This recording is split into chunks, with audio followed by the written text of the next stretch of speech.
Alex never knew his grandmother, but her house was now his. An imposing relic on a lonely hill, it was filled with forgotten memories and shadows that clung to the walls like ivy. He walked through dusty, sun-drenched rooms where furniture lay hidden under white sheets, a silent testament to a life he'd never been a part of. Every floorboard creaked with a story he felt he was not meant to hear, each sound a whisper from a past that felt both foreign and disturbingly close. His expression was a mixture of curiosity and a deep, growing unease as he navigated the labyrinth of his unexpected inheritance. In the master bedroom, the atmosphere shifted. It was darker than the other rooms, and a profound, unnatural coldness seemed to emanate from a large object shrouded in the corner. It was deliberately hidden, veiled under a century of dust and silence beneath a heavy, stained velvet cloth. A palpable chill ran down his spine as he reached for the fabric, a silent warning from the room itself, a premonition that he was about to disturb something best left alone. As he slowly and hesitantly pulled the cloth away, revealing an ornate, tarnished silver mirror, the air grew heavy, expectant, as if holding its breath. His own face stared back from the mottled glass, but it felt wrong, like looking at a stranger. The reflection was distorted and strange, unsettling him to his core. He turned away, dismissive and ready to blame the tarnished surface, but a flicker of movement in the periphery pulled him back. A trick of the light?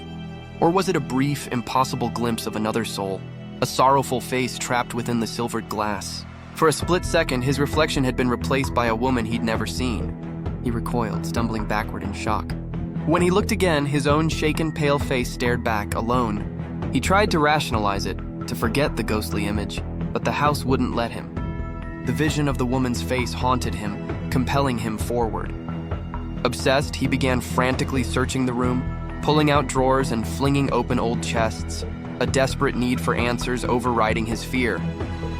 In a dusty trunk tucked beneath moth-eaten gowns and forgotten keepsakes, he finally found it, a small, leather-bound diary. He ran his fingers over the elegant, spidery handwriting. His grandmother's words didn't speak of furniture or finances, but of a cursed artifact she called the Mirror of Sorrows, and its first victim, a girl named Elara. With the terrible truth in his hands, he returned to the mirror. He stood before it, looking from the open diary page to the tarnished glass, his expression shifting from disbelief to dawning horror. He spoke her name into the silence, his voice barely a whisper. Elara. Instantly she appeared, not as a fleeting glimpse, but as a clear, sorrowful prisoner, her eyes locking onto his with a tragic, real intensity.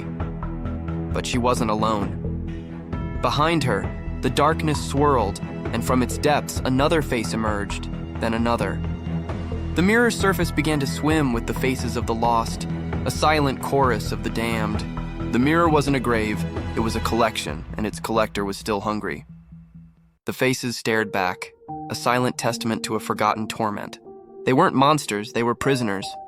The first soul, Elara, seemed to be trying to reach him, her gaze flicking between him and the diary. I understood the story wasn't over. My grandmother hadn't just been documenting a curse, she had been planning a rescue. A hidden entry revealed the truth. The mirror was a prison, ruled by a warden who fed on sorrow.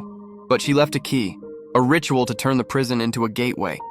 As moonlight touched the silver frame, he appeared. Not a prisoner, but the jailer, the collector. His eyes were voids of possessive rage. He would not let his collection go. The house itself seemed to groan under the weight of his fury. Her last words in the diary mentioned a locket she always kept. An object of selfless love, I had it. As I held it in the moonlight, the collector fought back. The shadows themselves turned against me. But the light was stronger. The light didn't just break the glass, it broke the curse. The collector vanished into the nothingness he came from. And the souls, they were finally free. I saw them no longer trapped, but whole. Peaceful, they were gone. The house was finally quiet. The chill was gone. I closed the door one last time, leaving the ghosts of the past to their rest, and walked into the morning, finally free.